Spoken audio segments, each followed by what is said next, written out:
Yo, what's up, goddammit? Thank you for tuning into the Natural Habitat Podcast. Today's episode is brought to you by Burnbox. Burnbox is a monthly box service that you can get shipped to your house discreetly. It comes with all kinds of stuff for you to put weed in and wrap around your weed. It's got pipes, blunt wraps, all that shit, pipe cleaners, everything you need. Go to burnbox.co now and get your monthly subscription, and make sure you let them know that the Natural Habitat Podcast sent you. We're also brought to you by Icy Tokes. Icy Tokes are glass cubes that you put in your freezer, freeze, and put inside your bong. It's pretty simple. They act just like ice. They're super dope. They cause no melt, so you don't have a bong full of water that you have to dump out and change all kinds of levels and do all kinds of chemistry. No chemistry involved. Just ice that does not melt. All right? It does get warm and you have to put it back in the freezer. They haven't really, perfected that yet, but they will. So go to icytokes.com and get yourself a pair today, and make sure you let them know the Natural Habitat Podcast sent you. We're also brought to you by Tobacco Mart in Paso Robles, California. Now, if you live in Paso Robles, California, or in the San Luis Obispo County area, you might think that Tobacco Mart is just another... But this is a burp. Sorry. I tried to hold it back. I couldn't. You might think that Tobacco Mart is just another tobacco store, you know? They have cigarette stores everywhere. You go there, you buy your cigarettes. They got their little, cheap things here and there, but this is not one of those places. Tobacco Mart is a full-out head shop. They have high-quality shit. He goes and he handpicks all this stuff out himself from Los Angeles, California, all right? You've heard of Los Angeles. You know where that is. He goes there and he gets this shit high quality. He doesn't go to the Slauson swap meet, all right? He goes to very good, high-quality retail places that sell this shit, and he goes and he gets one-of-a-kind pipes, one-of-a-kind bongs, all kinds of fresh shit, gear, paintings, hats, blunts, all kinds of shit you can get there. They're in the Albertson Shopping Center across the street from Walmart, if that means anything to you. And if you don't live here, then I'm sorry that I went on for 2 minutes about something that you don't know, all right? But you can go to icytokes.com or burnbox.co and get that, all right? So if you live in the SLO area, make sure you go into Tobacco Mart and let them know that we sent you and that you heard about them on the podcast. It'll help us out a lot, all right? Today's episode is a special one. It's the triple threat. Myself, Joey Black, DatKilla Chris, in the studio. Here it is. The Natural Habitat Podcast.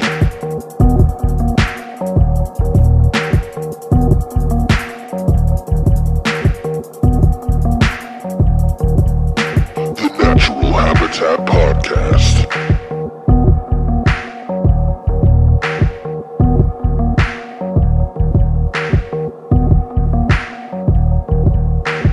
Natural Habitat Podcast. The recording has been initiated. We are live on the podcast immediately. Hello, thank you for tuning in. My name is Mikey Boohyah. I'm DatKilla Chris. And I'm unknown. That's right. And we are here with a brand new episode for your face. Brand new. Hopefully you're on drugs because our new slogan, the winner of the NHP contest, was Kyle Whitaker, and his description that he wrote is the Natural Habitat Podcast is better than drugs. Damn. But it's even better on drugs. That's what's up. So I like that. That's very true. Shout out to you, man. You got it right on the nail. So he won the #1 prize pack. That's right. Off the. You're gonna get hooked the fuck up, dude. Yep. So Joey, what's up with you, man? You guys are still doing your once a week track. Today is Tuesday, the 12th of Aug.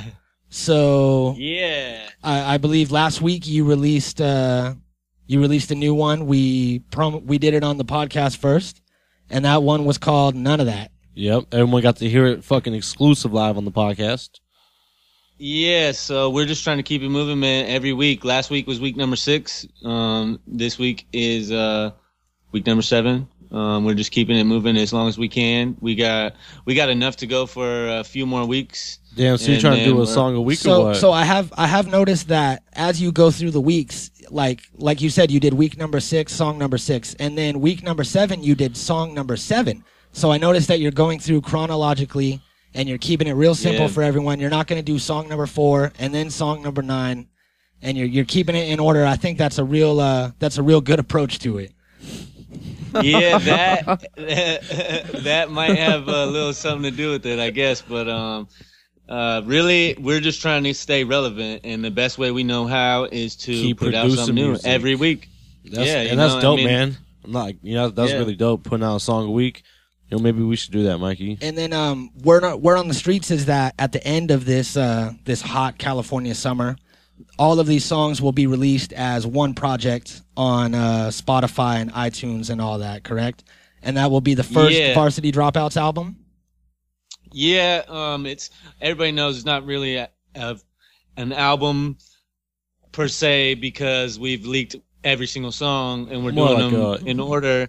You know what I mean? But we have to do it as an album to be able to put it on Pandora and Spotify and everywhere. Yeah, so but it'd be like kind of that's like what a project, Yeah, it's dope that it's dope. It's like a collector's thing because people that are following along can get each song one at a time every week. Yeah, that's dope, man. A song a week is definitely gonna keep you relevant and out there and let people know and like constantly hear new shit. You know what I'm saying? Because people love that. People like fans that are really like listening to your music or into you always want to hear new shit. Every time they see you or at a show, hey, when you got new music coming? When you got new music coming? You know what I'm saying? So it's like I feel you. That's dope to put out a song a week. That's really super dope. Yeah, you look at most mainstream artists, and everybody only puts out one album a year, and then an EP or something, maybe a mixtape. Yeah, you know what I mean. And they're keeping everybody. They're getting to the point where people don't give a fuck. You know what I'm saying? People's fucking time span for waiting for shit is dramatically less than it used to be. Oh nobody's got time to wait. Yeah, they'll forget about you right away. They want it right now. Like they're like, you got it right now. Can you email it to me or something? Like, can I hear it right now? Can you put it on a speaker or something?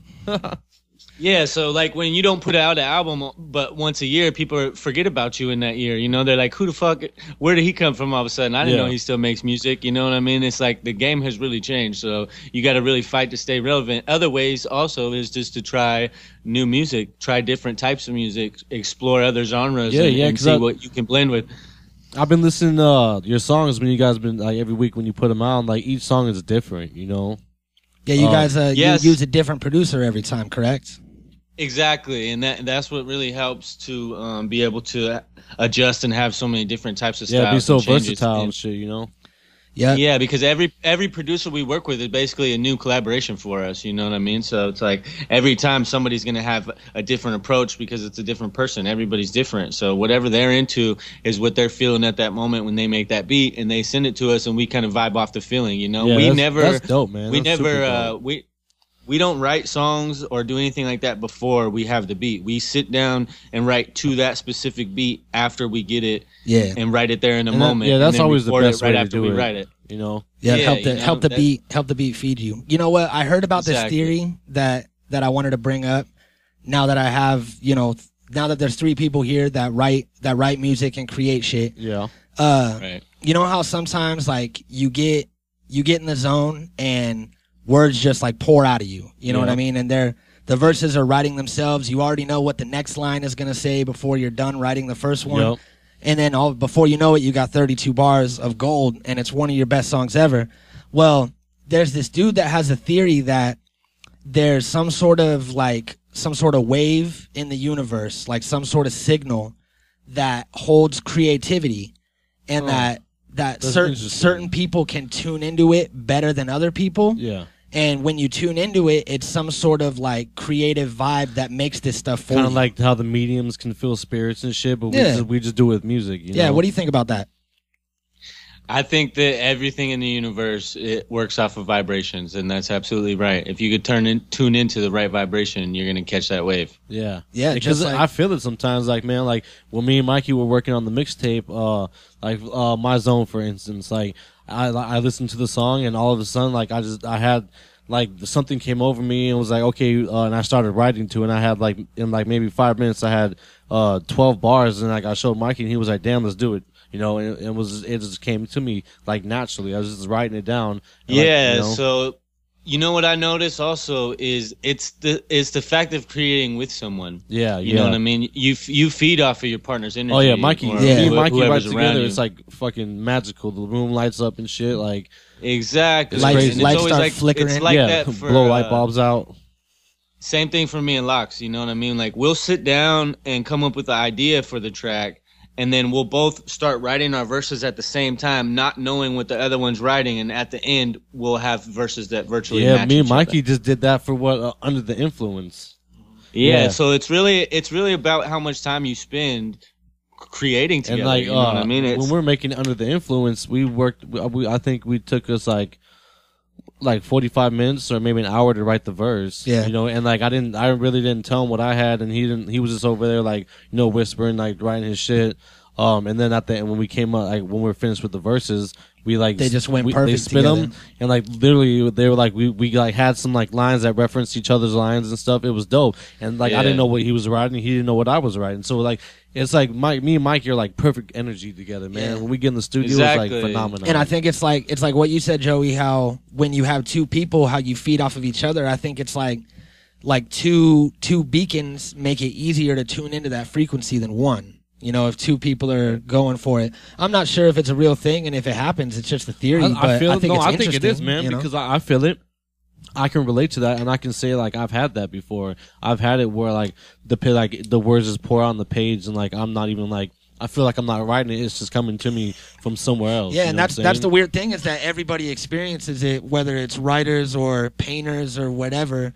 You know, you get in this zone where you're just doing shit yourself. You know, whatever. But you know what? Enough talking about us and our projects and how we do things. Let's talk about Dr. Dre and his brand new album that is supposedly going to drop on Friday. Friday. I can't believe it after 15 years.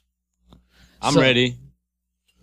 Yeah, I'm ready. He talked about Detox Forever and then ended up scrapping it, Scrapped. saying he's not Done. going to do it. And then now he's releasing Compton, the soundtrack, which is not a soundtrack for the movie Straight Outta Compton, but rather a soundtrack for the city of Compton. Yeah, and I think this is gonna be like his last shebang. You know what I'm saying? Like there's gonna be him. He might produce some beats and produce some shit, but as for rapping, there's probably gonna be nothing else for Dre after this. You know what I'm saying? Let's try something new. We'll each say some pros and then we'll each say some cons about this album. All right. I'm down.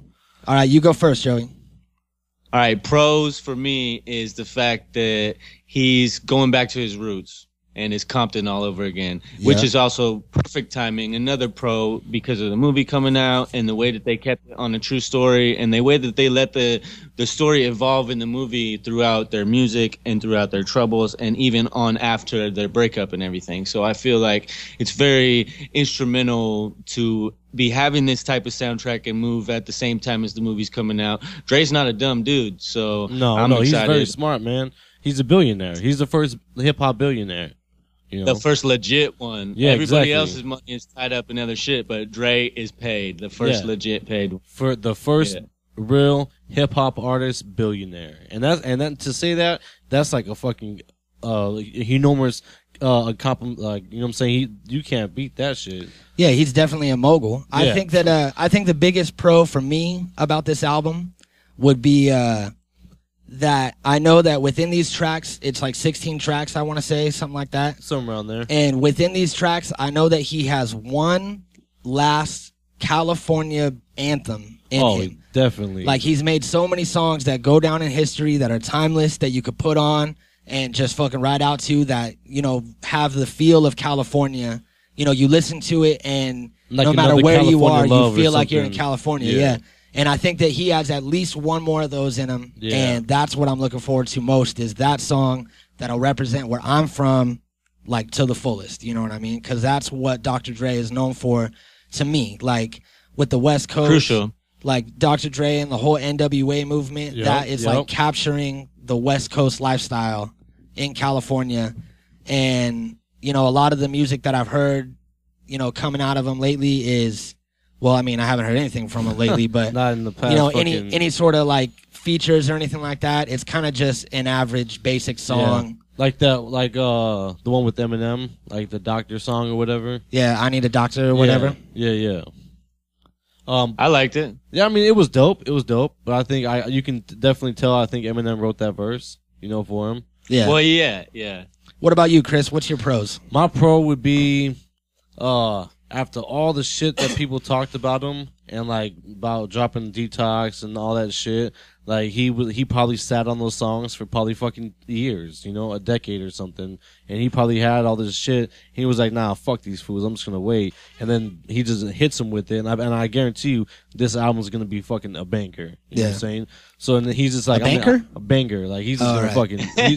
I thought he was gonna like put on a suit. No, he's just gonna hit him with it, and it's gonna be fucking hard. You know what I'm saying? And I think that's dope. How he just kind of like blew everybody off and said "fuck you" for so many years. And he announced it with a 6-day. Yeah, and then he fucking said, "I'm gonna drop it in 6 days." Fuck you. He didn't even announce it. Ice Cube did. Yeah, on the and I seen it on the Source. I was scrolling through my Facebook, Yeah. and I seen like because I follow the Source magazine, and they're like, "Dr. Dre's about to drop a new album on Friday." I was like, clicked it. I was like, "Get the fuck out of here!" Yeah, then it said that Ice Cube dropped the wrong day. That he said that it was supposed to be last Friday. But it's this Friday. Yeah, leave it to Ice Cube to mix up his Fridays. You know what I mean? There's way Got too like many. 3 of them. Shit. It's way too many for that guy. Yeah. So what about cons? What's the thing that you are not looking forward to with the release of this album? Cons are, it's kind of like I was telling you before we started the episode, is that I am afraid for it to be just another compilation album, which a lot of these artists are trying to pull. Like Eminem just basically put out a greatest hits album with his last horrible. album. Yeah, which was And garbage. I was super disappointed. Yeah, you know what I mean? That's not a cool thing. Like, you have some original material, but I mean, we don't want to hear the same greatest hits bullshits. You know what I mean? That's just a way for them to make money. It's just corporate bullshit. Yeah, but it's just produce another songs that are already on albums, Right. I don't think any of these songs on Dre's album are going to be old songs, but I feel like it's just a stacked album of people that are employed by Beats or by Dr. Dre. You know what I mean? And I feel like it could end up just being like another shameless plug to make money for his brand, which is basically what a lot's turned into. I mean, you can't hate at the same time because it's turned it into $1 billion industry, but it's like, you gotta, if you're going back to your roots and you're gonna make it about Compton and you want it to be with this movie, you better have some crazy shit for this album. No, no doubt. Like, our expectations are above super the roof, high, because it's been so long, like I have high expectations for it. Like, it better be fucking phenomenal. Yeah, I think that I think my con would probably be along those same lines about I'm afraid that it's going to be a 16-track album and that it's going to be 16 Dr. Dre verses and that's it. There's not going to be any actual songs from him. Every hook is going to be by somebody else. Yeah. He's going to have one verse in each track. So pretty much he's just trying to push all these other people on his last album. What it's going to be like other people featuring Dr. Dre is what it's going to feel like. Yeah. You know what I mean? Like a bunch of songs that he was on. Yeah. And hopefully it's not some phoned in, fucking weak record.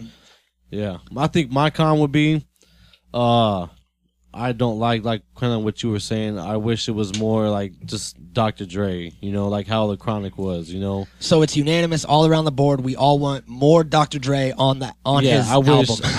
I wish that it would be just him and like not so many features, because like if you look at a lot of artists when they come up, they're doing their like debut albums are fucking just them. Yeah. Maybe one feature, 2 features, but mostly them on the songs. Like, and for him to have so many features is like, come on, man! Like, this is your last shebang. You need a fucking. Well, that's another thing that shows right there what money does for the artist. You know what I'm saying? Like you said, when most people come out, it's just them. It's also because they can't afford nobody on the album. You know what I mean? And that's the honest truth. When somebody's just coming out, they can't afford shit. Dre couldn't afford shit. He had deals, but deals weren't lucrative yet. You know what I mean? It's like they basically created the whole industry for us. Yeah, so now that they have so much money involved, it's like politics and music. It's like, oh, I'm gonna have a star-studded album because that's guaranteed it's gonna go platinum. You know what I mean? And at the end of the day, they're looking for a plaque and some type of acknowledgement instead of trying to keep it real about the music. That's why another reason why we're doing what we're doing. We're fucking giving everything away for free. You can buy it if you want as an album later, but that's just another way to get it out to even more people. Right now, it's not on those sites, iTunes or fucking Rhapsody or Pandora or Spotify or any of those things. Hey, but we're not on there hard to get yet. on, man. It isn't. None of those are hard to get on. All you have to do is pay for it. Yeah. All you gotta do is pay for it and have a barcode for your album, which you could easily get. Yeah. You can get on any site you want to, as long as you're willing to pay for it. And that's another thing that we're trying to keep it original. We learned from the game and seeing what people like and what they don't like. We know, just like from us talking right now, I appreciate more things like the way Nipsey Hussle's trying to do things. You know what I mean? Nipsey Hussle has a proud to pay program installed in all his fans to let people know that, look, you can have this for free. It's going on DatPiff. It's going everywhere where you could get it, but you could also be proud to pay for it, and you could fucking buy the album that comes with a t-shirt, or you could buy the $100 album that comes with tickets and a t-shirt and an autograph, or you could buy the $1,000 album that comes with the VIP experience and all this other shit. You know what I mean? And those type of things are going to be what the fans actually respect later on. The game has changed. It's not what it used to be. And when you're trying to pimp your fans and make money off of them by selling your music, I mean, what do you benefit from keeping people that can't afford it from having it? You know what I'm saying? That's not the way that people should be thinking about it. I feel the same way too, man. Yep, that kid that gets it for free and is geeked on it is going to show everybody that he knows. Yeah, and that one person that bought it is probably gonna be like, it was all right. Yeah, that's one of the big things with pirating is that they say that they're losing a lot of money, but they're gaining more fans. But a lot of the people that are downloading this stuff wouldn't normally go see it, or would say if a new album comes out and you want to listen to it and you download it, you know, if it wasn't there to download, you probably wouldn't spend $20 on it. No. Definitely not. So you wouldn't get it. So you wouldn't get it in the first place, and then you would download it. You listen to it. You show all your friends, and then one guy hears it and then goes and buys it. And even that kid might buy it just for the artwork and stuff. Because I myself, I buy CDs. I buy hard copies because I love to see the artwork. I love to see the pictures. I like to have the actual physical copy of CDs. Yeah. I always pre-order shit to get it signed. I'm like that dude. You know what I'm saying? I like hard copies. I won't I'll burn it. And I'll steal it, but also go buy it as well. Yeah. You know what I'm saying? Well, enjoy it while it lasts, because hard copies are going to be gone. Yeah. Well, I'm a fan of them, man, and I'll keep pushing for them. Yeah. So am I. And as long as I do music, I will still produce hard copies as long as I can do it. You know. Because people like that shit. Everybody will still buy them. There's always going to be a niche genre. It's going to be it's going to be like how records are now. You know, people still buy records. Yeah, records are coming back. Vinyl. Yep. They sell vinyls everywhere now. That's the thing this is what everybody's got to realize is you got to give that music away because the music belongs to everybody. Yeah. You know what I'm saying? You can't, if you want it to be exclusive for some, that's where the t-shirts and the tickets and everything else comes into. You know what I'm saying? There's a million ways to make your music exclusive still, to where you have to be part of club. If you got money and you want to show that you're balling out of control and you want to blow money, come blow $1,000 on one copy of an album that is fucking signed by everybody, that comes with tickets and VIP to a show, that comes with t-shirts, and you get to hang out with us after the show. You know what I mean? That's more exclusive than you can ever get from trying to make every penny off of a certain number, a million. And that's a good idea, you know what I mean? And there's there's billions of people on the planet. Yeah. You selling 1 million copies doesn't mean shit. No. You know what I'm saying? Yeah. If that's your only goal is to get a platinum plaque, you're sorry as fuck and you got confused. You know what I'm saying? No doubt, though. No doubt. And I think that I think that it's been moving. I mean, we talk about it a lot. It's been moving into the way to where selling music is not where the money is. No. It's with touring and merchandise and all this, and that's how everyone's making their money. And then the big thing also now is YouTube. People are getting rich off of YouTube and monetizing their videos. That's how Wax got all of his money and started his shit. That's such a good way, man. And to have that option is fucking dope. And I mean, think about like Comedy Central, because I know the payout is if you get 1 million views on a monetized video, then it's $100,000 payout. Damn, that's good right there. So think about Comedy Central. They upload Key and Peele as sketches, separate sketches instead of the whole episode. Yeah, they break it down. So they're 3-minute sketches, and they'll upload 10 of them every time a new couple episodes drop. Yeah. and all of those have 3 million views apiece, and they're just banking off that shit. And then underground artists that start a YouTube channel, make a video that gets big and goes out there and gets 100,000 views, that's $10,000. Yeah. Or even like if you have even if you have a really good song, you can just put it up there and have like a picture and you still get fucking million views. You know what I'm saying? Like, and it's weird that it's like YouTube is. There was that big scare when YouTube wasn't going to be free anymore. You remember that shit? I remember that shit. You're going to have to pay, like, people are going to have to pay to put videos up and monthly fees. Yeah, and pay for a subscription and all that. And then that never happened. And then because a lot of people fucking were probably going to say, fuck YouTube after that. You know? Now they have all the copyright shit. They pull copywritten shit off. They won't let you upload it. But, here's what they did, though. They made a paid version so you don't have to watch ads. That's what it's for. The paid version is ad-free version, and that's what everybody bought into. And even though the video is monetized, you don't watch it? Yeah, exactly. Yeah, that's just that's a gimmick. There's also other things you can get, too. There's ad blockers that you can add to your fucking browsers and shit that you won't see no ads either, so they're not getting none of that money either. The only time that they get paid for monetized videos is when they let the entire ad play. Exactly. If you skip through the ad, they don't get no money for that ad. Yeah. You know what I'm saying? So I see, like, it counts, like, it'll say, like, and it also helps 100,000 plays, but only 50,000 of them were actually monetized. And they also count the clicks, like how many times you click on the ad, how many times people go and follow that link. So advertising is how YouTube has any money at all. Yeah. Okay. That's the only way you get paid for monetizing your shit. That's the only way that site exists to have money. Well, the dream is to have that site and have all the other sites. You can have a Twitch. Twitch works off of subscribers. Yeah. Twitch is a streaming site. Twitch is dope. You can charge people. Most people are the big charge people $5 for a prescription per month. If they have 50,000 subscribers per month times 5, that's fucking so much money, bro. That's $250,000 a month. That's people huge. are making. It's ridiculous. Subscribers from live streaming shit. Yeah, so there's so many ways to do it. YouTube is just a small piece of the pie now. You know what I mean? Yeah, it's just it's just one of the most essential. Yeah, there's a lot of like with Twitch and YouTube, there's a lot of new networks that are popping up, and like we were talking about Vice and like Vsauce the other day and shit. Yep.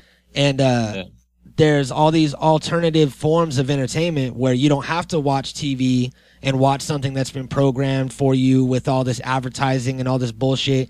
You could get your news or your entertainment how you want it. Everyone has their own avenue to go through.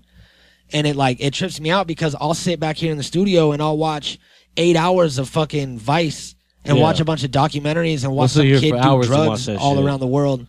And I have a Dish network that I pay monthly for and don't watch that I record shows that come on that I want to see, and then that's about it. Yeah. But for the most part, I'm watching free YouTube I don't even got cable, channels, bro. I just use the little fucking Roku box, which I have Comedy Central channel. I got Netflix. I got Blockbuster. I got Amazon. I got Vudu, Hulu, all that shit.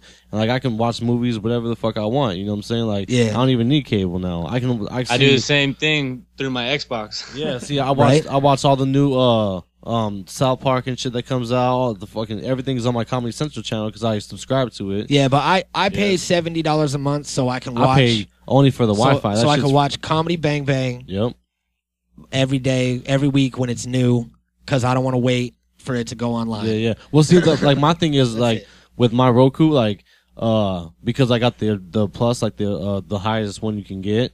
It came with Comedy Central full channels. You know what I'm saying? So I can watch full episodes of whatever I want. As soon as they come out, they're on my Roku box. So I'm watching new episodes of South Park, new episodes of Key and Peele, all new episodes of whatever on Comedy Central. That's dope. Yeah, and it's super dope. And I have Netflix, I have fucking Hulu, I got Vudu, I can watch it whatever the fuck I want, man. So there's all different ways to get entertained nowadays. It's weird. Yeah. The internet's a trip. All I do is pay for my Wi-Fi. I'm chill. Joey, you were talking about Vsauce. You kind of told me about it, but not really. What's the deal with that? Is it just random YouTube videos, or do they have? Vsauce is a factual channel, so it tells you random facts about random things. One is about a spherical mirror and about a true mirror or true reflections and things, and how you're only anytime you look at a mirror, you're the same size no matter how close or far you look at it, and you're only half the size of what you really are in person, and it shows like Dang. they have like mind-bending facts that really trip you out, and they're all like not excessively long. They're like 10, 5, 15 minutes. You know what I mean? They're all that's like cool, man. more. Yeah, so it's Because like it gets like very, straight to the point. Fucking doesn't go like beat around the bush. You get straight like right into it and done. You know. Yeah, exactly. Yeah, and I was. They break down a lot of stuff. Like they break down stuff about Jurassic Park. Yeah, well, I just seen that shit. We just pulled that website up. Yeah, they have Who Owns the Moon. They have is like the one I was telling you about where all the people can fit in LA if they stood shoulder to shoulder. Yeah. It's got so there's a lot, and Vsauce actually has 2 other channels, Vsauce 2 and Vsauce 3.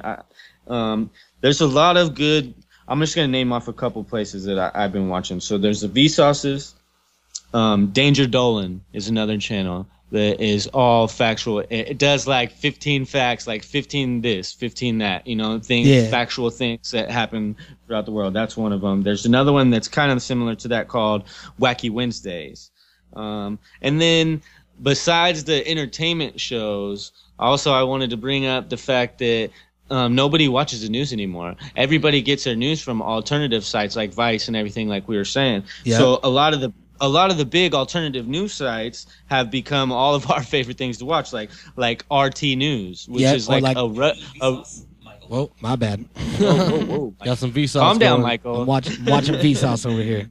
Or like the Young Turks. They have more views than any news station right now. Or the Joe Rogan Experience. You know what I mean? People go. Everybody goes there, and everybody knows about Joe Rogan. So I mean, there's so many new places that you can actually get all your real factual information from people that you can actually trust. You know? Yeah. Chris is over here pointing at the screen, but I can't see it. It's the screen that's pointing at him. You can't see that shit? We're on Vsauce, so I can't. I don't know. I see a grenade full of hearts. Yeah, I was pointing. I was like, "What the fuck is that?" It's all fair and love and war. Yeah, I just subscribed to Vsauce, so I'm gonna check it out. We're definitely gonna spend a lot of time on this site right bearded here. fuck on here. You bearded fuck. Talking about a bunch of crazy shit. But pretty awesome. Yeah, I think that's a really good thing for everyone that goes out and gets it, because the first step of getting alternative news and news that's going to be unfiltered is going out and finding it. You know what I mean? Some people will read the newspaper or go on their, CNN.com on their phone or whatever and read that shit. But you can really get news from anywhere, but it gets tricky sometimes because you can also pick like where your news is coming from. Just like how you can pick a show on TV that's, heavy Republican, and then they'll just have their own Republican views on things. When they talk about something, it'll never be biased. It'll always be, this is wrong because of this. And you could kind of do that. You could kind of find someone that's shaped to the way that you think, and then have them kind of push you more into this paranoid delusional thinking. You know what I mean? So you got to be careful when it comes to YouTube information, because there's some crazy shit out there. You can't believe everything. You gotta be careful when you watch the mainstream news, bro. Every single one of those places has an agenda. Everybody's motivated by something. Look at who owns Fox News. Just Google that shit. Look up who actually owns Fox News, and you'll see, wait a minute, why are these people running news? They have no business doing it. The people that do it make up stories. Bill O'Reilly, all these places, even the trusted news anchors that you see on NBC and all these other places, they fully, fragrantly, fraudulently make up everything. You know what I'm saying? I'm telling you, they are full of fucking dog shit, and it's because people don't do the time to actually look into it. People think that that's why I don't watch none of that shit, man. Yeah, and it's like if you ever watch a major news station during like a big event, like war or something. Yeah, like war, like say if there's like a school shooting or something like that. And say if you watch the news for like a couple hours, you'll see the news broadcast go, this happened and this happened. Okay, now just this happened. We were misinformed earlier. This is actually what happened. Okay, now this is the real story. And if you only watch one chunk of that, like most people do, then you get that story, and then you run out into the world and you regurgitate it to everybody. You tell everybody. And like I remember one time when I was overseas in Iraq, like we had a news camera team like come to our base and like try to follow us around and stuff. and we told them pretty much to go fuck themselves, and like our commander told them like, no, you can't do it. We're like, you know, you can't come on these missions, because they wanted to come with us and like film what we were doing and like report on it. But like we caught them, like they were sitting there reporting, like saying, oh, Marines will not allow us to go with them, because they're afraid. And, like they started talking shit, and we're like, hey man, get the fuck out of here, you know, move on with that bullshit. Yeah, especially mainstream news, it's always biased. Like CNN and shit, like, get the fuck out of here, dude. You're sitting here talking shit on us because we won't let you come with us. Like, you get the fuck out of here. We don't need you, bro. Like, yeah, they definitely had a certain agenda. Yeah, they wanted to get some action. They wanted to catch some action and then fucking make it into what it's not. You know what I'm saying? Like, blow it up. Because like I seen a lot with like the Haditha shootings. You know, CNN blew that shit out of proportion when it wasn't really what it was. They fucking totally lied about the whole situation that went down. Because they gotta feed the drama machine, you know what I'm saying? Yeah. That's what keeps the a lot of industry Marines going. fucking got fucked over that shit, man, which is fucked. Yep, and then it's always an occurrence. That's what always happens when the media is involved. They take what their view from an outsider looking in is supposed to be, and they twist it. You know what I'm saying? Exactly, and man. They don't really tell the truth. Yeah, and if they if they take something and go over the facts for 4 hours and make it a giant broadcast on CNN and cover it live, you know what I mean? And then everybody's watching that. That's millions and millions of viewers and all this money for advertising, for all the commercials that they're playing. All of these companies are getting in your family and in your home and through your TV. And it's like... It's big money. Like tragedies like that are big money for news corporations. People make fucking money off of people suffering. That's real shit. It's man. like Christmas when it comes around, and they're just like rolling in the dough off of people's tragedies and the shit. I say fuck them. Yeah, and that's why I get my news from Joe Rogan, an information conduit. Yeah. Isn't it ironic that we all have to get, like, America's most trustworthy news anchors are comedians? It's Bill Maher and Jon Stewart. And comedians tell the fucking brutal truth, though, man. Like, they put it out there how it fucking really is. Yeah, and they can make light of it and talk about it in the right light. Exactly, make a bad subject seem like not so bad, but still fucked up. You know? Yeah. Exactly. Yeah, man. I think that the free range of information and how anyone can access the internet. Pretty much anybody has the internet on their phone or in their house. Everybody's always. If you go down to a crowd of people, I guarantee you about 85% of them be down looking at their phone. Yeah, and it's bad and good, but in a good way, it's information about literally anything that you would want to know about is at your fingertips. Yep. And you can find groups of people that are into the same shit as you. You can find people that will tell you, something about like what's happening in the news, but give you the facts and not opinions about it. And, all of this stuff is out there and it didn't used to be there. And it was a lot easier to trick people and to scare people.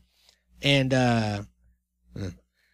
fucking, yeah. So it's like now that everybody has the internet and cell phones, everybody's connected, but now that we're all connected, who's paying attention? Nobody is. We're all paying attention to each other instead. You know what I mean? So there's good and bad about both. Fucking shout out to Joe Rogan, man. You know what I'm saying? We're always talking about him. Man. One of these days he's gonna listen and he's gonna be like, "Oh, these guys are cool." Yeah, you know and we're gonna then maybe he'll listen to our podcast. Shit, we're gonna get him on a podcast. Hopefully, hey, that would be to get Joe Rogan on a podcast would be fucking amazing. It would be over for us. Actually, we would be done. Hold on. I have an incoming call. I think it's Joe Rogan right now. I was going off yesterday. I was saying how Joey Diaz will get mad about ketchup. Oh yeah. He wants to come up with this fucking Heinz ketchup or ranch. Have you ever? Oh, you sound just like him. Hey, I don't know how the fuck people can eat that shit. I don't know how people can eat ranch. Like I go to a place and I say, you have wings. And they say it comes with ranch. I get up and leave, even if I don't get the wings.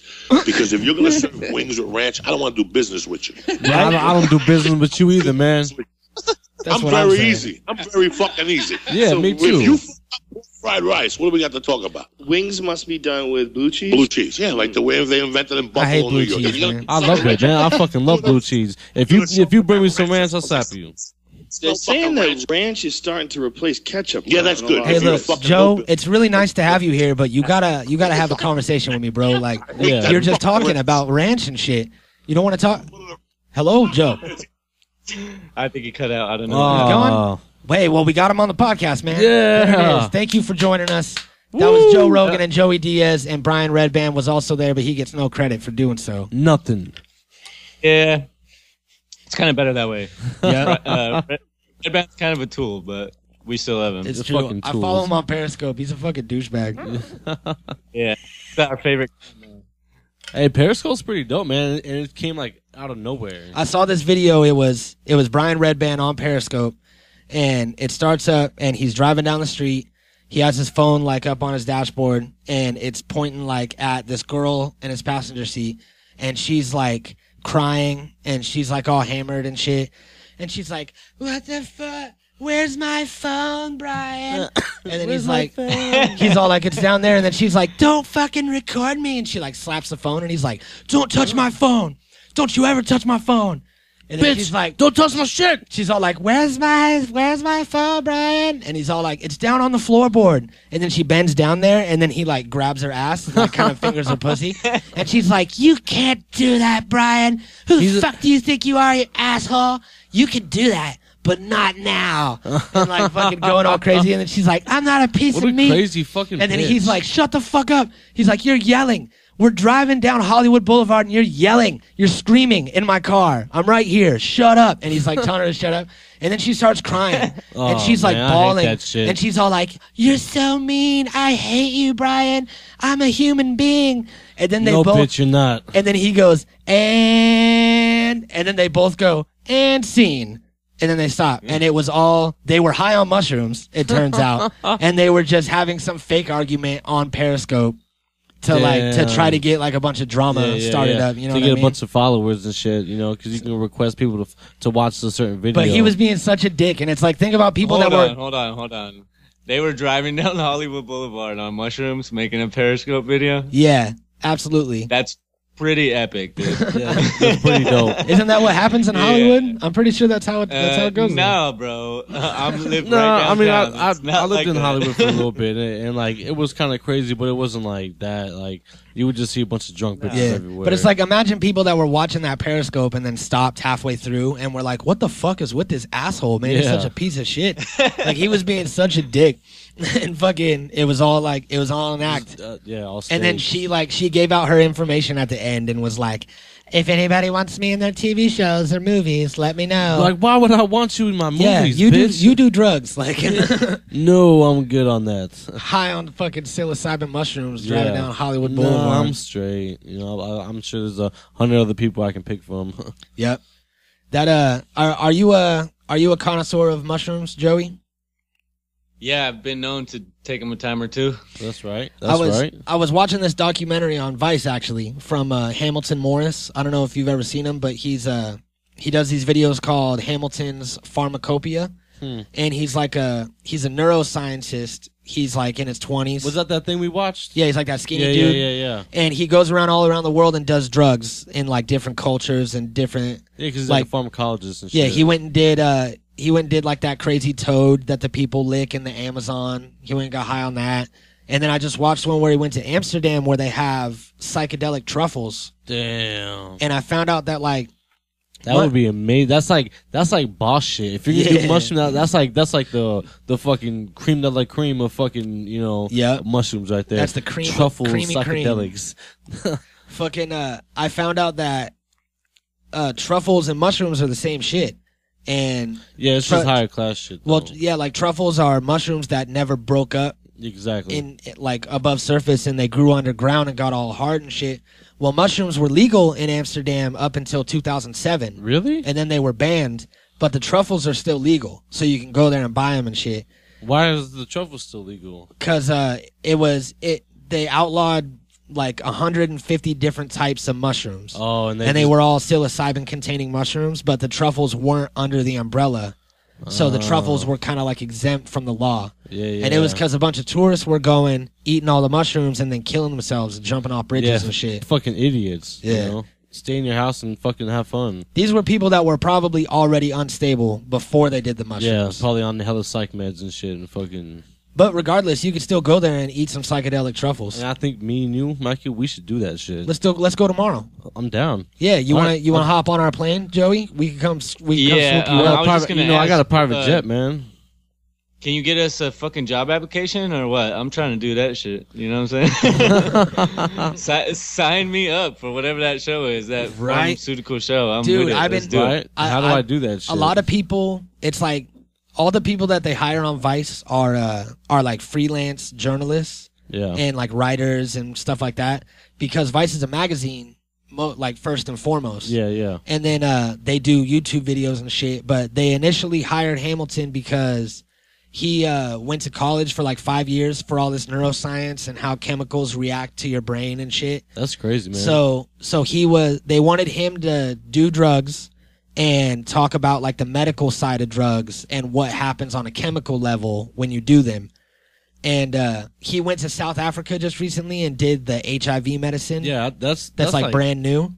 You know, that's sketchy as fuck. Yeah, he's just in a bathroom with a camera fucking He's eating like, these pills and shit. Here we go. Yeah. And it's like, he said that when he first started working there, what they would do is they would give a guy a camera, a pad of paper, an ounce of mushrooms, and a hotel room for the weekend, and say, have fun. Nice. And they would say, It's a good little setup. They would say, write a story about what happened, you know, and then do that. But now they have a more medical view of it. Yeah. But they're still kind of off the hinges with drug use. Like, they'll let any of I'm their down. reporters do whatever the fuck they want. I'm down. I'll be like, hey, I'm a good writer. I'll report. And where do you want me to go? What do you want me to do? See, but you're one of probably about 500,000 people that are talking to him, emailing him all the time. I bet that their emails are flooded with everybody. Hey, how do I get on the show to do drugs? What you need is proper schooling, and you got to bring something to the table that they don't have yet. You know what I mean? I got time to go to school. I know what could work. We need to have all of our listeners tell them to hire us. That's right. Yeah. All you out there. We're part of the media. You know what I'm saying? We're a team. Vice, if you're listening, give us a job. Hey, we're hard workers now. We'll do all the drugs that you have, and we'll report the fuck out of them. Yep, and we'll take all kinds of drugs, and we'll go to music festivals, and we'll just get fucked and we could up. get one of about our those memories. We can get one of those portable podcasting stations that I posted the other day, and we can just have a camera to follow us around and record everything that we do. So the next day we can watch it and just write a fucking dope ass report on it. Yeah, they'll give us a cameraman. Yeah, they give you a cameraman and they give you money, and then everything else is up to you. Hey, you know what? Give me a cameraman and some cash, and I know exactly what to do.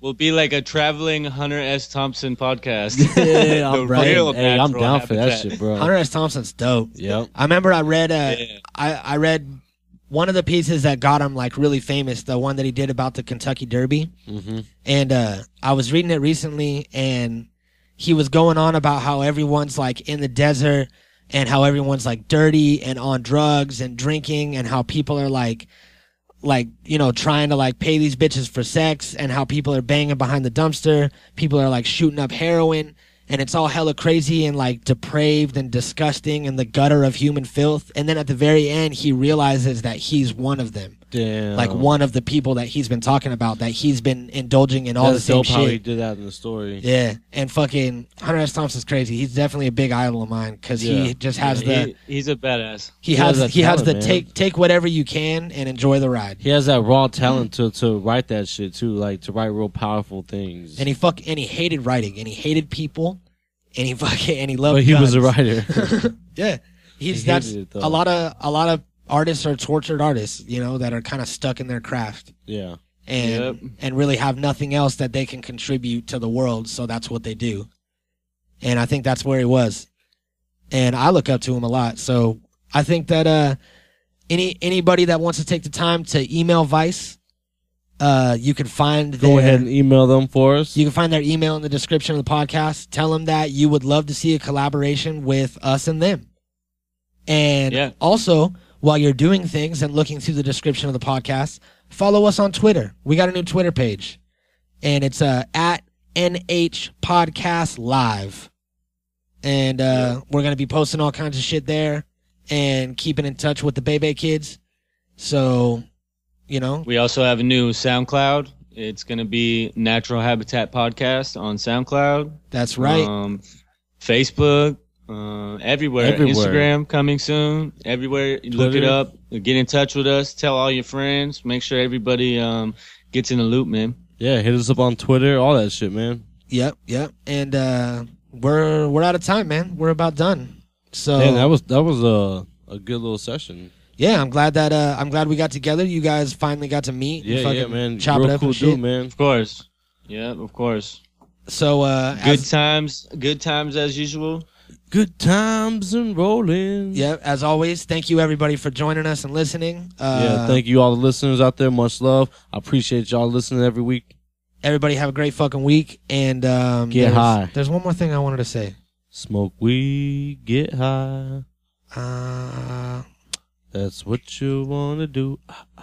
That's it. Just smoke weed and get high. Just smoke weed and get high and listen to our fucking podcast. All right. And hit us up on the interwebs. Don't be afraid to ask questions. Yeah, hit us We up on give our social answers. medias, man. If you got questions, there's a podcast number you can call and leave message, and we'll answer your questions live on the air. We have all the tools, man. Just hit us up. Don't be afraid. Yeah, we actually don't. We want to hear what you guys want us to talk about. We want to hear what's Give us some important to topics everybody, or too, so. questions or something. Yeah, we do this for you guys, and it's interactive. We'll talk back. We'll answer your questions. We'll follow you back. So Yeah. hit us up, man. We're here, and Much love to y'all. yeah, much love. Peace. And hey, peace out, man. Fucking it was a good podcast. Yep. I was waiting for your tagline, man. Say it, Joey. Peace, bitches.